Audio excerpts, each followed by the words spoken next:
Dave Olson says, with Vladimir Putin's recent kickassery in the Middle East, is there any way that America can recover from our loss of face? Absolutely, Dave. That's what Americans do. We recover from our loss of face and our shame. You know, the history of American foreign policy is a series of appalling blunders corrected by remarkable bouts of steadfast heroism, which leads to a kind of stability and a complacency, and the next thing you know, bam, we're in it again. I think the best way to think about American foreign policy, it stung when I heard it, but the more I thought about it, the more I realized it was true, and it's certainly true today, was from, I think the greatest man who ever lived. That's Winston Churchill. He said, you can always depend on Americans to do the right thing after they have exhausted every other alternative. That's us in a nutshell, really, I think, And it's not malicious. It's just, I don't know. When I think about Iraq being won, was it 4 months, 5 months without a single American casualty in the year before handing over power to Barack Obama? And then Obama riding for 2 or 3 years on the war that George Bush won after really making some serious mistakes, but then coming by and seeing the light and getting ahead of all that stuff. To have a war won at that kind of cost in terms of lives lost, and then watch it just be basically pissed away by, I used to think it was by incompetence, but we all know now it's by intent. That the Democrats are the party that runs against winning wars. We won in Vietnam. We won in Vietnam because Vietnam started when the North invaded the South, and when the shooting stopped, the North was back behind the same line they were behind in the beginning, and South Vietnam was a legitimate independent republic.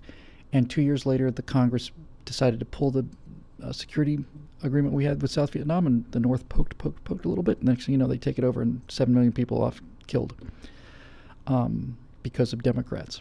And the same thing with Iraq. It was won, was paid for in blood and treasure, and then, well, we ran on it being a catastrophe, so now we'll have to make it a catastrophe, right? That's it. It's really hard to watch. I don't want to get into too many details, but certainly one of our constant and perpetual viewers and a friend of mine is intimately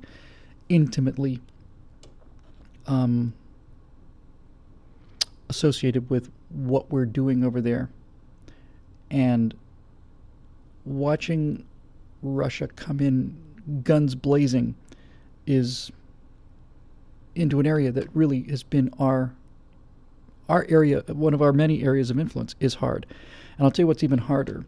It's harder for me to listen to Vladimir Putin say things that should be said by the President of the United States. I don't like the fact that occasionally I will find myself momentarily rooting for this mass murderer named Putin because he says things like, we are going to go in there and we're going to protect the Christians in the area against these murdering savages. Isn't that our job?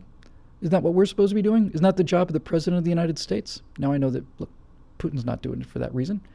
But when Vladimir Putin says, basically, hey, we don't need immigrants. Immigrants need Russia. If they want to come to Russia and live by our laws, that's great. If they don't, they can go back to the hellholes that they came from.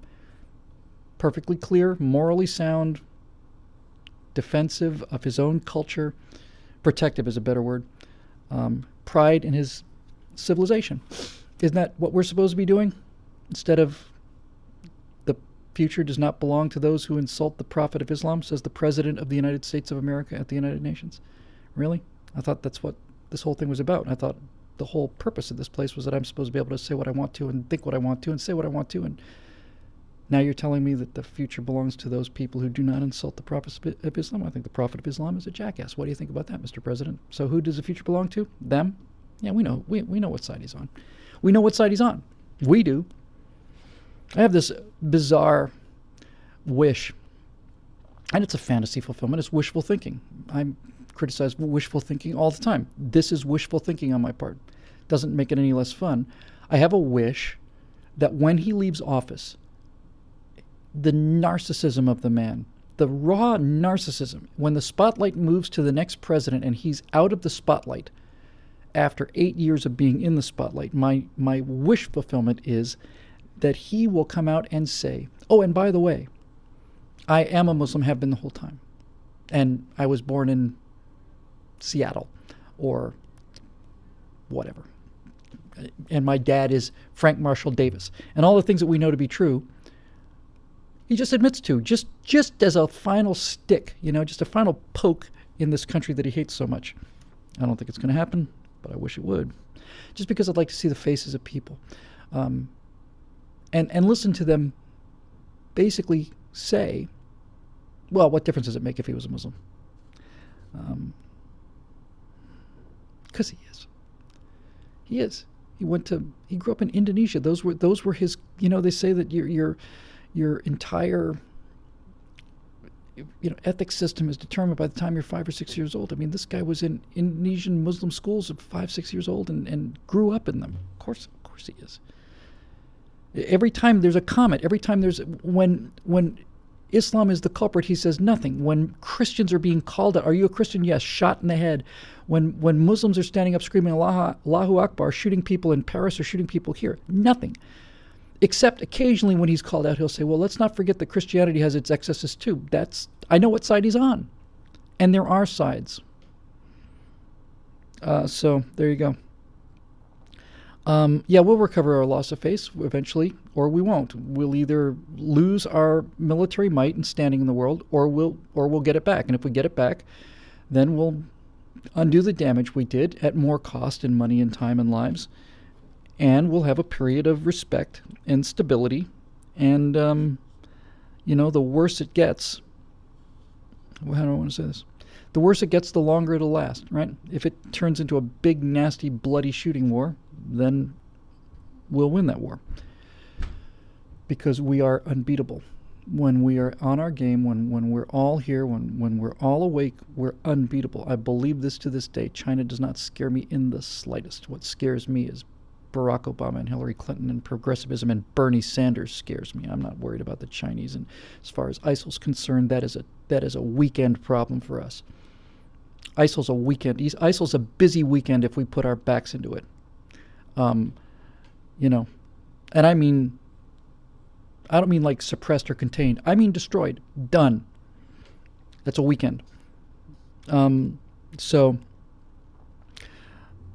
that's always a consolation. The big consolations for me are we're the side that has the guns in terms of us versus the progressives, and the consolation for me is in terms of American military might is the world has not seen the United States angry since August of 1945. So you can take your Vietnam, you can take your Korea, you can take your 9/11, take your Gulf War, take your Iraq War, all the rest of it, and that's fine.